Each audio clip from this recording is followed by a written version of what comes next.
I'm going to be reading a great story for you today, The Wonderful Wizard of Oz by L. Frank Baum. Pictures by W. W. Dinslow. It's 24 chapters, and I'm going to be finishing it in about 4 or 5 recordings. Alright, let's start. Chapter 1, The Wonderful Wizard of Oz. Chapter 1, The Cyclone. Alright. Dorothy lived in the midst of the great Kansas prairies with Uncle Henry, who was a farmer, and Aunt Em, who was the farmer's wife. Their house was small, for the lumber to build it had to be carried by wagon many miles. There were 4 walls, a floor, and a roof, which made one room. And this room contained a rusty-looking cook stove, a cupboard for the dishes, a table, 3 or 4 chairs, and the beds. Uncle Henry and Aunt Em had a big bed in one corner, and Dorothy a little bed in another corner. There was no garret at all, and no cellar, except a small hole dug in the ground called a cyclone cellar, where the family would go in case of one of those great whirlwinds arose, mighty enough to crush any building in its path. It was reached by a trap door in the middle of the floor, from which a ladder led down into the small, dark hole. When Dorothy stood in the doorway and looked around, she could see nothing but the great gray prairie on every side. Not a tree nor a house broke the broad sweep of flat country that reached to the edge of the sky in all directions. The sun had baked the plowed land into a gray mass with little cracks running through it. Even the grass was not green, for the sun had burned the tops of the long blades until they were the same gray color to be seen everywhere. Once the house had been painted, but the sun blistered the paint and the rains washed it all away, and now the house was as dull and gray as everything else. When Aunt Em came there to live, she was a young, pretty wife. The sun and wind had changed her too. They had taken the sparkle from her eyes and left them a sober gray. They had taken the red from her cheeks and lips, and they were gray also. She was thin and gaunt, and never smiled now. When Dorothy, who was an orphan, first came to her, Aunt Em had been so startled by the child's laughter that she would scream and press her hand upon her heart whenever Dorothy's merry voice reached her ears, and she still looked at the little girl with wonder that she could find anything to laugh at. Uncle Henry never laughed. He worked hard from morning till night and did not know what joy was. He was gray also, from his long beard to his rough boots, and he looked stern and solemn and rarely spoke. It was Toto that made Dorothy laugh and saved her from growing as gray as her other surroundings. Toto was not gray. He was a little black dog, with long silky hair and small black eyes that twinkled merrily on either side of his funny wee nose. Toto played all day long, and Dorothy played with him and loved him dearly. Today, however, they were not playing. Uncle Henry sat upon the doorstep and looked anxiously at the sky, which was even grayer than usual. Dorothy stood in the door with Toto in her arms, and looked at the sky too. Aunt Em was washing the dishes. From the far north they heard a low wail of the wind, and Uncle Henry and Dorothy could see where the long grass bowed in waves before the coming storm. There now came a sharp whistling in the air from the south, and as they turned their eyes that way, they saw ripples in the grass coming from that direction also. Suddenly, Uncle Henry stood up. "There's a cyclone coming, Em," he called to his wife. "I'll go look after the stock." Then he ran toward the sheds where the cows and horses were kept. Aunt Em dropped her work and came to the door. One glance told her of the danger close at hand. "Quick, Dorothy," she screamed. "Quick, Dorothy," she screamed. "Run for the cellar!" Toto jumped out of Dorothy's arms and hid under the bed, and the girl started to get him. Aunt Em, badly frightened, threw open the trap door in the floor and climbed down the ladder into the small dark hole. Dorothy caught Toto at last and started to follow her aunt. When she was halfway across the room, there came a great shriek from the wind, and the house shook so hard that she lost her footing and sat down suddenly upon the floor. Then a strange thing happened. The house whirled around 2 or 3 times and rose slowly through the air. Dorothy felt as if she were going up in a balloon. The north and south winds met where the house stood and made it the exact center of the cyclone. In the middle of a cyclone, the air is generally still, but the great pressure of the wind on every side of the house raised it up higher and higher until it was at the very top of the cyclone. And there it remained and was carried miles and miles away as easily as you could carry a feather. It was very dark, and the wind howled horribly around her, but Dorothy found she was riding quite easily. After the first few whirls around, and one other time when the house tipped badly, she felt as if she were being rocked gently like a baby in a cradle. Toto did not like it. He ran about the room, now here, now there, barking loudly, but Dorothy sat quite still on the floor and waited to see what would happen. Once Toto got too near the open trap door and fell in, and at first the little girl thought she had lost him, but soon she saw one of his ears sticking up through the hole, for the strong pressure of the air was keeping him up so that he could not fall. She crept to the hole, caught Toto by the ear, and dragged him into the room again, afterward closing the trap door so that no more accidents could happen. Hour after hour passed away, and slowly Dorothy got over her fright. But she felt quite lonely, and the wind shrieked so loudly all about her that she nearly became deaf. At first, she had wondered if she would be dashed to pieces when the house fell again, but as the hours passed and nothing terrible happened, she stopped worrying and resolved to wait calmly and see what the future would bring. At last, she crawled over the swaying floor to her bed and lay down upon it, and Toto followed and lay down beside her. In spite of the swaying of the house and wailing of the wind, Dorothy soon closed her eyes and fell fast asleep. Alright, we finished the first chapter. Let's head on to Chapter 2. Chapter 2, The Council of the Munchkins. She was awakened by a shock so sudden and severe that if Dorothy had not been lying on the soft bed, she might have been hurt. As it was, the jar made her catch her breath and wonder what had happened, and Toto put his cold little nose into her face and whined dismally.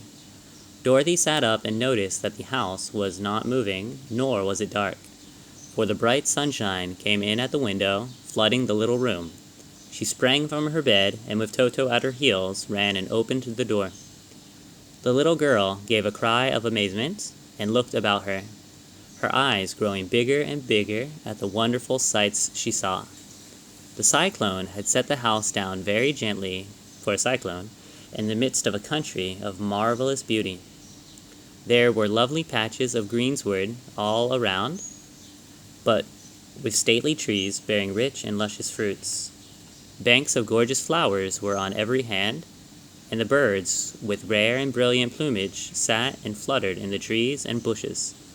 A little way off was a small brook, rushing and startling along between green banks, and a murmuring in a voice very grateful to a little girl who had lived so long on the dry, gray prairies. While she stood looking eagerly at the strange and beautiful sights, she noticed coming toward her a group of queerest people she had ever seen.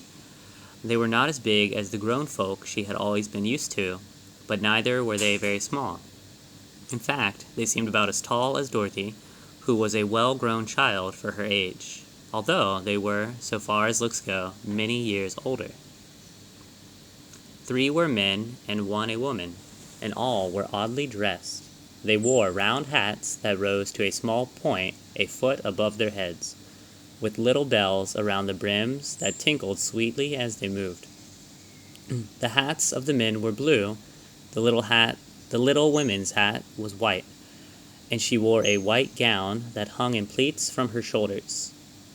Over it were sprinkled little stars that glistened in the sun like diamonds. The men were dressed in blue, of the same shade as their hats, and wore well-polished boots with a deep roll of blue at the tops. The men, Dorothy thought, were about as old as Uncle Henry, for 2 of them had beards. But the little woman was doubtless much older.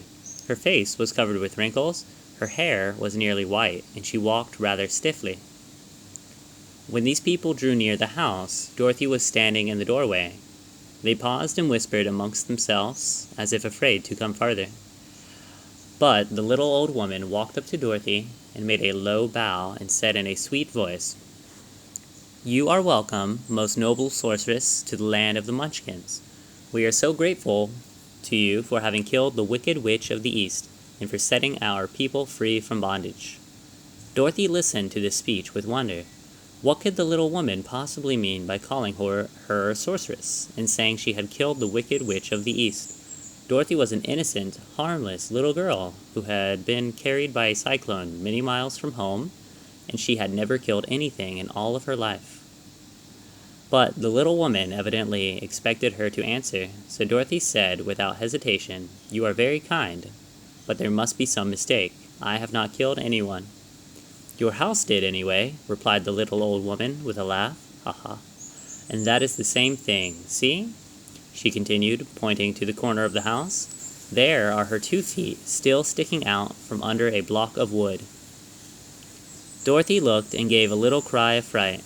There indeed, just under the corner of the great beam the house rested on, 2 feet were sticking out, shod in silver shoes with pointed toes. "Oh dear," cried Dorothy, clasping her hands together in dismay. "The house must have fallen on her. Whatever shall we do?" "There is nothing to be done," said the little woman calmly. "But who was she?" asked Dorothy. "She was the Wicked Witch of the East, as I said," answered the little woman. "She has held all the Munchkins in bondage for many years, making them slave for her night and day. Now they are all set free, and are so grateful to you for the favor." "Who are the Munchkins?" inquired Dorothy. "They are the people who live in this land on the east, where the Wicked Witch ruled." "Are you a Munchkin?" asked Dorothy. "No, but I am their friend, although I live in the land of the north. When they saw the Witch of the East was dead, the Munchkins sent a swift messenger to me, and I came at once. I am the Witch of the North." "Oh gracious!" cried Dorothy. "Are you a real witch?" "Yes, indeed," answered the little woman, "but I am a good witch, and the people love me. I am not as powerful as the Wicked Witch was who ruled here, or I should have set the people free myself." "But I thought all witches were wicked," said the girl, who was half frightened at facing a real witch. "Oh no, that is a great mistake. There were only 4 witches in the land of Oz, and 2 of them, those who live in the north and the south, are good witches. I know this is true, for I am one of them myself, and cannot be mistaken. Those who dwell in the east and the west, indeed, wicked witches.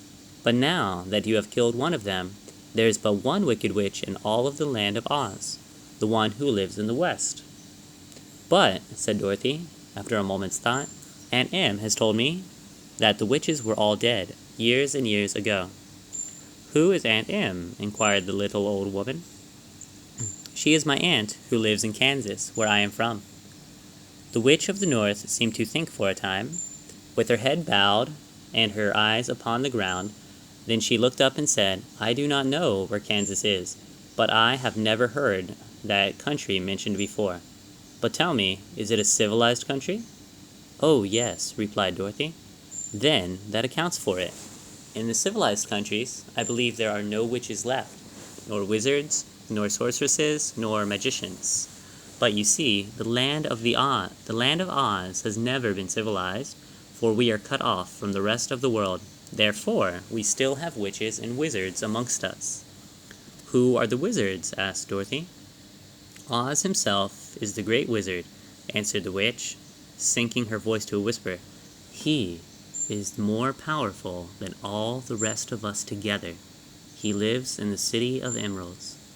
Dorothy was going to ask another question, but just then the Munchkins, who had been standing silently by, gave a loud shout and pointed to the corner of the house where the Wicked Witch had been lying. "What is it?" asked the little old woman, and looked and began to laugh. The feet of the dead witch had disappeared entirely, and nothing was left but the silver shoes.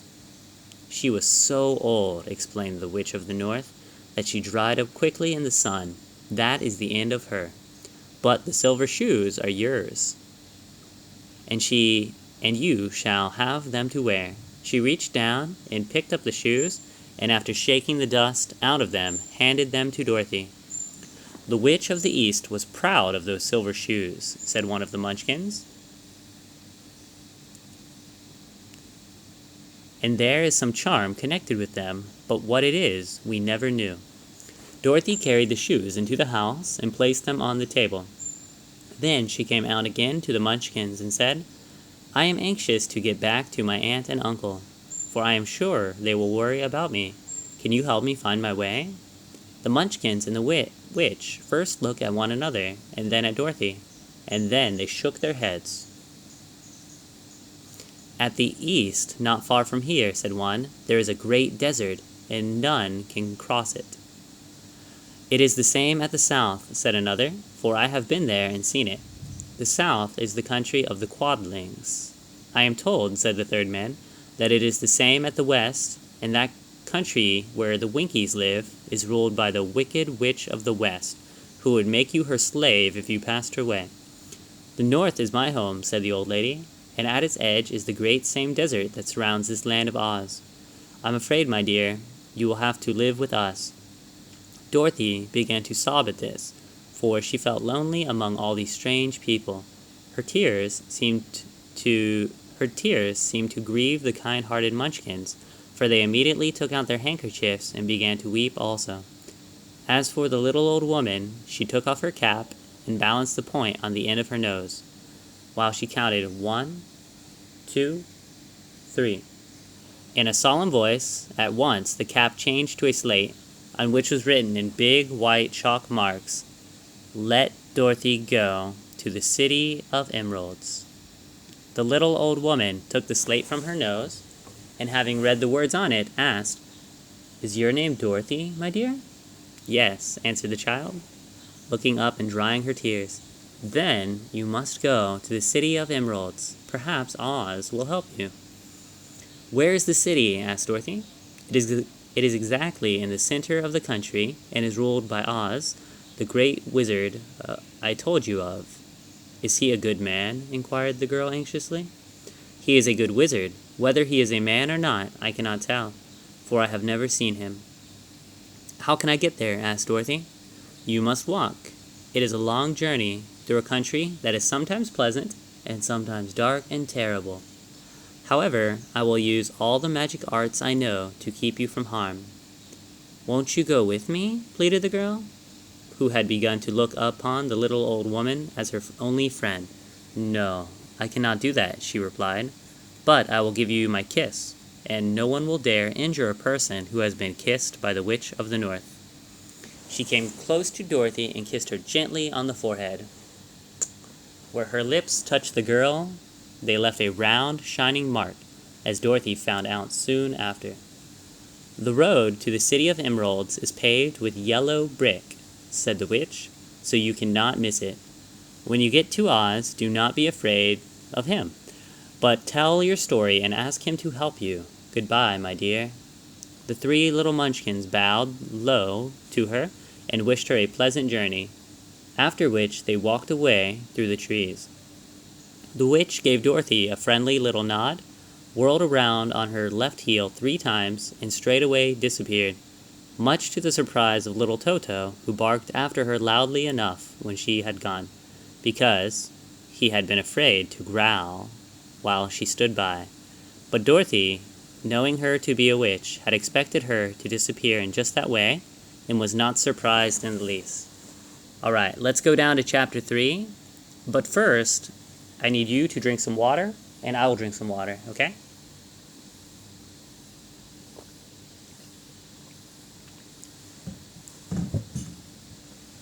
Alright, chapter 3. How Dorothy Saved the Scarecrow. When Dorothy was left alone, she began to feel hungry, so she went to the cupboard and cut herself some bread, which she spread with butter. She gave some to Toto, and taking a pail from the shelf, she carried it down to the little brook and filled it with clear, sparkling water. Toto ran over to the trees and began to bark at the birds sitting there.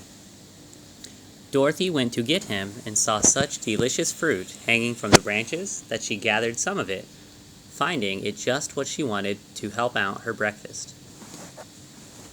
Then she went back to the house, and having helped herself and Toto to a good drink of the cool, clear water, she set about making ready for the journey to the City of Emeralds. Dorothy had only one other dress, but that happened to be clean and was hanging on a peg beside her bed. It was a gingham with checks of white and blue, and although the blue was somewhat faded with many washings, it was still a pretty frock. The girl washed herself carefully, dressed herself in the clean gingham, and tied her pink sunbonnet on her head. She took a little basket and filled it with bread from the cupboard, laying a white cloth over the top. Then she looked down at her feet and noticed how old and worn her shoes were. "They surely will never do for a long journey, Toto," she said. And Toto looked up into her face with his little black eyes and wagged his tail to show he knew what she meant. At the moment, Dorothy saw lying on the table the silver shoes that had belonged to the Witch of the East. "I wonder if they will fit me," she said to Toto. "They would be just the thing to take a long walk in, for they could not wear out." She shook off her old leather shoes and tried on the silver ones, which fitted her as well as if they had been made for her. Finally, she picked up her basket. "Come along, Toto," she said. "We will go to the Emerald City and ask the Great Oz how to get back to Kansas again." She closed the door, locked it, and put the key carefully in the pocket of her dress. And so, with Toto trotting along soberly behind her, she started on her journey. There were several roads nearby, but it had not taken her long to find the one paved with yellow bricks. Within a short time, she was walking briskly towards the Emerald City, her silver shoes tinkling merrily on the hard yellow road bed. The sun shone bright and the birds sang sweetly, and Dorothy did not feel nearly so bad as you might think a little girl who had just been suddenly whisked away from her own country and set down in the midst of a strange land. She was surprised, as she walked along, to see how pretty the country was about her. There were neat fences at the sides of the road, painted a dainty blue color, and beyond them were fields of grain and vegetables in abundance. Evidently, the Munchkins were good farmers and able to raise large crops. Once in a while, she would pass a house, and the people came out to look at her and bow low as she went by, for everyone knew she had been the means of destroying the wicked witch and setting them free from bondage. The houses of the Munchkins were odd-looking dwellings, for each was round, with a big dome for a roof. All were painted blue, for in this country of the East, blue was the favorite color. Toward the evening, when Dorothy was tired with her long walk and began to wonder where she might pass the night, she came to a house rather larger than the rest. On the green lawn before it, many men and women were dancing. 5 little fiddlers played as loudly as possible, and the people were laughing and singing, while a big table nearby was loaded with delicious fruits and nuts, pies and cakes, and many other good things to eat. The people greeted Dorothy kindly and invited her to supper and to pass the night with them, for this was the home of one of the richest Munchkins in the land, and his friends were gathered with him to celebrate their freedom from the bondage of the wicked witch. Dorothy ate a hearty supper and was waited upon by the rich Munchkin himself, whose name was Bach. Then she sat upon a settee and watched the people dance. When Bach saw her silver shoes, he said, "You must be a great sorceress." "Why?" asked the little girl. "Because you wear silver shoes and have killed the wicked witch. Besides, you have white in your frock, and only witches and sorceresses wear white." "My dress is blue and white checked," said Dorothy, smoothing out the wrinkles on it. "It is kind of you to wear that," said Bach. "Blue is the color of the Munchkins, and white is the witch color, so we know you are a friendly witch." Dorothy did not know what to say to this, for all the people seemed to think her a witch, and she knew very well she was only an ordinary girl who had come by the chance of the cyclone into the strange land. When she had tired watching the dancing, Bach led her into the house, where he gave her a room with a pretty bed in it. The sheets were made of blue cloth, and Dorothy slept soundly in them till morning, with Toto curled up on the blue rug beside her. She ate a hearty breakfast and watched a wee Munchkin baby who played with Toto and pulled his tail and crowed and laughed in a way that greatly amused Dorothy. Toto was a fine curiosity to all the people, for they had never seen a dog before. "How far is it to the Emerald City?" the girl asked. "I do not know," answered Boak gravely, "for I have never been there. It is better for people to keep away from Oz, unless they have business with him. But it is a long way to Emerald City, and it will take you many days. The country here is rich and pleasant, but you must pass through a rough and dangerous place before you reach the end of your journey." This worried Dorothy a little, but she knew that only the Great Oz could help her get to Kansas again, so she bravely resolved not to turn back. She bade her friends goodbye, and again started along the road of yellow brick. When she had gone several miles, she thought she would stop to rest, and so climbed to the top of the fence beside the road and sat down. There was a great cornfield beyond the fence, and not far away she saw a scarecrow, placed high on a pole to keep the birds from the ripe corn. Dorothy leaned her chin upon her hand and gazed thoughtfully at the scarecrow. Its head was a small sack stuffed with straw, with eyes, nose, and mouth painted on to represent a face. An old, pointed blue hat that had belonged to the same Munchkin was perched on his head, and the rest of the figure was a blue suit of clothes, worn and faded, which had also been stuffed with straw. On the feet were some old boots with the blue tops, such as every man wore in this country, and the figure was raised above the stalks of corn by means of the pole stuck up its back. While Dorothy was looking earnestly into the queer painted face of the scarecrow, she was surprised to see one of the eyes slowly wink at her. She thought she must have been mistaken at first, for none of the scarecrows in Kansas ever wink, but presently the figure nodded its head to her in a friendly way. Then she climbed down from the fence and walked up to it, while Toto ran around the pole and barked. "Good day," said the scarecrow, in a rather husky voice. "Did you speak?" asked the girl in wonder. "Certainly," answered the scarecrow. "How do you do?" "I'm pretty well, thank you," replied Dorothy politely. "How do you do?" "I'm not feeling well," said the scarecrow with a smile, "for it is very tedious being perched up here night and day to scare away the crows." "Can't you get down?" asked Dorothy. "No, for this pole is stuck up my back." "If you will please take away the pole, I shall be greatly obliged to you." Dorothy reached up both arms and lifted the figure off the pole, for, being stuffed with straw, it was quite light. "Thank you very much," said the scarecrow, when he had been set down on the ground. "I feel like a new man." Dorothy was puzzled at this, for it sounded queer to hear a stuffed man speak, and to see him bow and walk along beside her. "Who are you?" asked the scarecrow, when he had stretched himself and yawned. "And where are you going?" "My name is Dorothy," said the girl, "and I am going to the Emerald City to ask the Great Oz to send me back to Kansas." "Where's the Emerald City?" he inquired, "and who is Oz?" "Why, don't you know?" she returned in surprise. "No, indeed. I don't know anything. You see, I am stuffed, so I have no brains at all," he answered sadly. "Oh," said Dorothy, "I'm awfully sorry for you." Do you think," he asked, "if I go to the Emerald City with you, that Oz could give me some brains?" "I cannot tell," she returned, "but you may come with me if you like. If Oz will not give you any brains, you will be no worse off than you are now." "That is true," said the scarecrow. "You see," he continued confidentially, "I don't mind my legs and arms, and the body being stuffed, because I cannot get hurt. If anyone treads on my toes or sticks a pin in me, it doesn't matter, for I can't feel it. But I do not want people to call me a fool, and if you And if my head stays stuffed with straw instead of with brains, as yours is now, how am I ever going to know anything?" "I understand how you feel," said the little girl, who was truly sorry for him.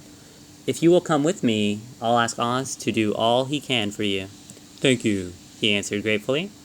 They walked back to the road. Dorothy helped him over the fence, and they started along the path of the yellow brick for the Emerald City. Toto did not like this addition to the party at first. He smelled around the stuffed men as if he suspected there might be a nest of rats in the straw, and he often growled in an unfriendly way at the Scarecrow. "Don't mind Toto," said Dorothy to her new friend. "He never bites." "Oh, I'm not afraid," replied the Scarecrow. "He can't hurt the straw. Do not let me carry that basket for you."